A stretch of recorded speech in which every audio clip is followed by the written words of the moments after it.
Hello everyone, Mr. Price here with your read aloud for the day. My mic is actually working this time, so it's not a silent video of me gesturing and mouthing words. Um, we last left off with Byron spinning a tale of what happens to all the froze southern folk before the kids head to school each morning. And he said, "Give my regards to Clark Poindexter," and left Joetta and Kenny there to head to school. And so we pick up from there. The only good thing about Mama being afraid of the cold was that we were the only kids at Clark who got to wear real leather gloves. Most of the other kids had to wear cheap plastic mittens that would start to crack up after 2 or 3 snowball fights or one real cold day.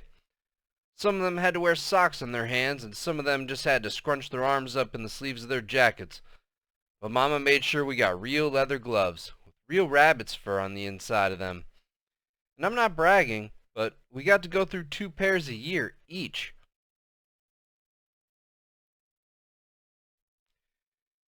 At the end of every winter, Mama and Dad would go downtown to Montgomery Ward's when gloves were going on sale and buy 6 pairs for us kids. The only problem with having 2 pairs of gloves was that if you lost one pair and you had to wear the next pair kindergarten style. That meant Mama would run a string through the sleeves of your coat and tie 2 safety pins on the ends of the string. Then she'd pin your gloves to the string, and it was impossible to lose the gloves because every time you took them off, they'd just hang from your coat. I pulled a trick on Mama to help Rufus. For a while I shared my first pair of gloves with him. I'd keep the right-hand glove and he'd keep the left-hand one. That way we both could get in snowball fights, and instead of Rufus scrunching up both of his hands in his sleeves, I'd scrunch one of mine and he'd scrunch one of his.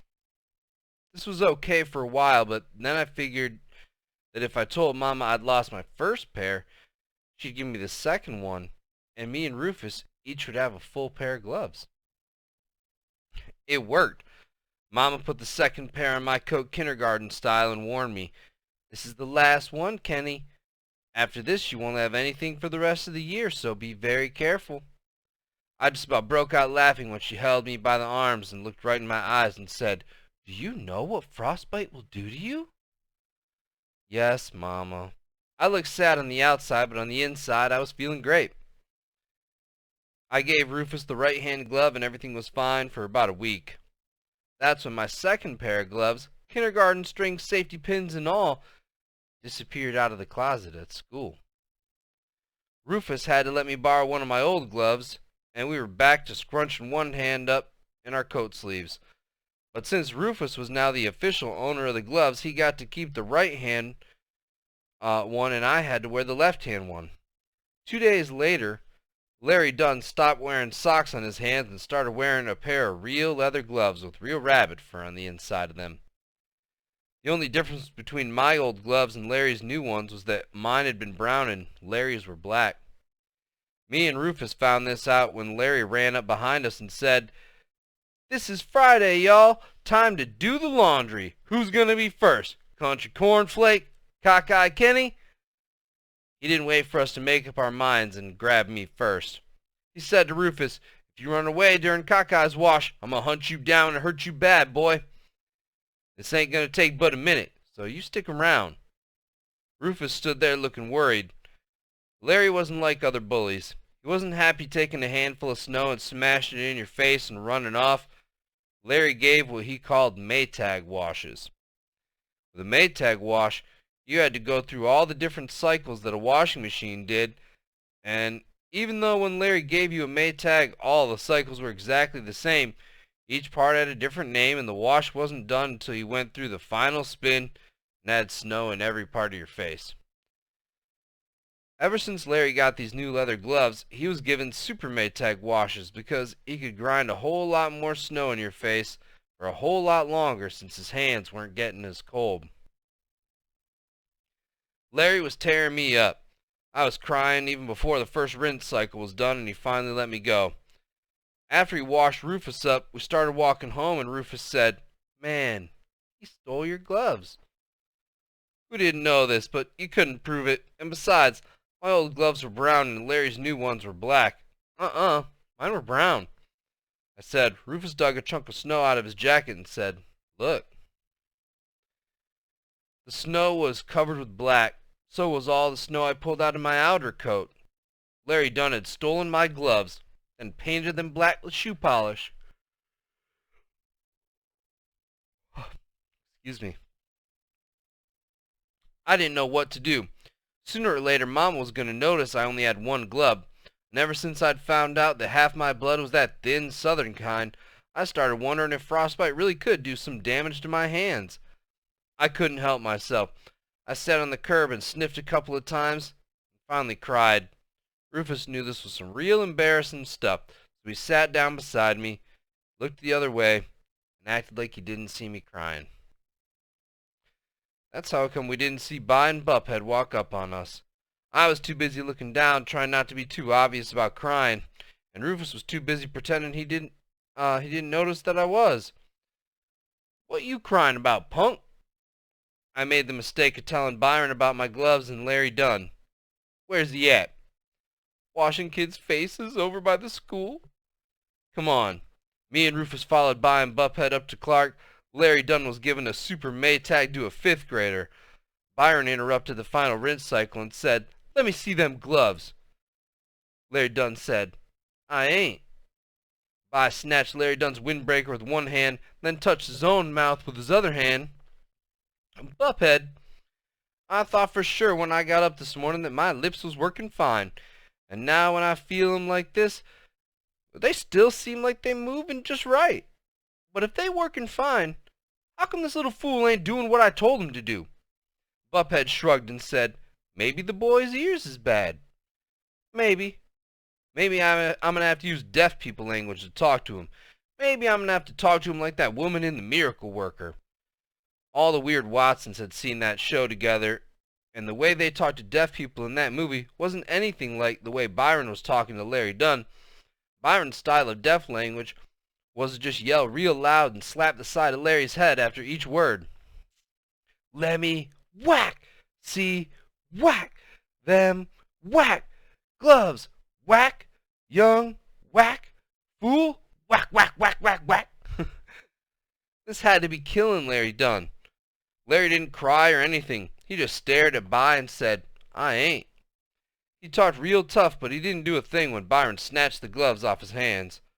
The palms of the gloves were brown and the backs were black. Byron threw me the gloves. "Here, Kenny." "Thanks, Bi." That would have been fine with me, but Byron wasn't through. "Come here, Kenny." I went and stood where Byron still had the neck of Larry Dunn's skinny little windbreaker wadded up in his fist. "Pop him," Byron said. I gave Larry Dunn a slap on the arm. "I'm gonna only tell you one more time. Pop him." I hit Larry a little harder. I hoped he'd bend over and act like I'd killed him, but he stood there trying to look cool. Byron kept his word and only told me that one time. Then when I didn't hit Larry hard enough, Bi punched me in the stomach, hard.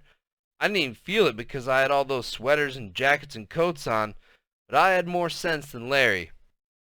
I acted like I'd been popped by Sugar Ray Robinson and staggered around, then fell on my knees holding my stomach. I said, "Ugh." A little crowd of kids started bunching up around us, and Byron decided it was time to put on a show. I don't know why bullies always have such a good sense of humor, but they do. Unless you were the one who was in the machine, you'd probably think that Larry's Maytag washers were pretty funny. And unless it was your jacket that was balled up in Byron's fist with a crowd of kids bunching up, you'd have to say he was pretty funny too. I knew Byron wasn't trying to help me anymore. He was just being mean. "Well, well, well, Mr. Dunn," I said. "Today's your lucky day." I dragged Larry over to the chain-link fence that went all the way around Clark. "You want to know why you're so lucky today?" Larry Dunn didn't say anything, so Byron grabbed his hair and jerked his head up and down a couple of times. "I guess that means yes." The crowd of kids was getting bigger and bigger and loving this, not because they wanted to see Larry Dunn get jacked up, but because they wanted to see anybody get it. They'd have been just as happy if it were me or Rufus or someone else. Well, today's your lucky day 'cause I'm about to make a new movie, and guess what? You're gonna be the star. Byron jerked Larry's arms over his head 3 times. Larry Dunn was really tough. Not only because he wasn't crying when By was was going to mess him up, but also because when Byron jerked his arms over his head like that, we could all see that Larry's skinny little windbreaker was ripped under both arms. And Larry just had on a t-shirt underneath it. You'd have to be pretty tough to stand around giving people Maytags on a day as cold as this with those skimpy clothes on. I guess that means you're real excited about being in my flick. Yeah? I said, but I got some better news for you. I lifted Larry up in the air and threw him. Larry landed on his butt. Someone shouted, "Look at them shoes!" The crowd cracked up. Larry Dunn's tennis shoes had holes in the bottoms, and he'd put pieces of cardboard box in them to cover the holes. Byron snatched him back to his feet. "Look at that. He's so excited about being in my movie that you're jumping for joy. Don't you want to even know what the flick's about?" Larry's head got jerked up and down again. "Okay. It's called The Great Carp Escape." I hated watching this. Byron was the only person in the world who could make you feel sorry for someone as mean as Larry Dunn.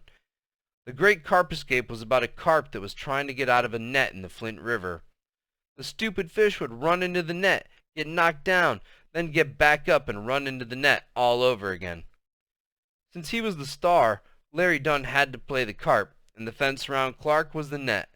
The director of the movie, Byron, didn't like the way the scene was going, and made the carp redo it over and over again.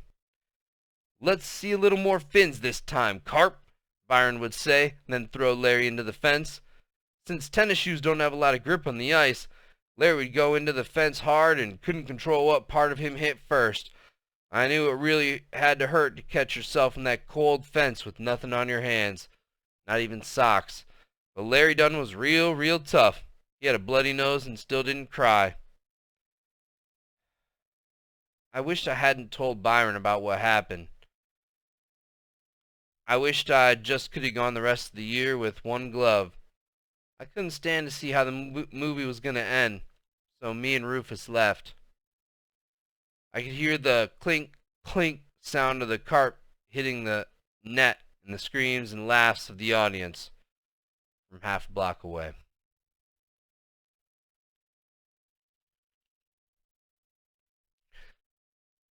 Well, that's where we're going to stop for the day. I don't know about you guys, but I kind of agree with Kenny with feeling bad for Larry Dunn. Seems like his family's not too well off to have his clothes torn to tatters like that and cardboard inserts on the bottoms of his shoes. And Byron definitely seemed to be taking it overboard. We're going to pick up next time with Chapter 5, and it is titled Nazi Parachutes Attack America and Get Shot Down Over the Flint River by Captain Byron Watson and his Flamethrower of Death. It's a mouthful, but a catchy title for sure. Well, I look forward to reading that next chapter. I hope you guys have a great day. Remember to complete your exit ticket, and I'll talk to you soon. Bye.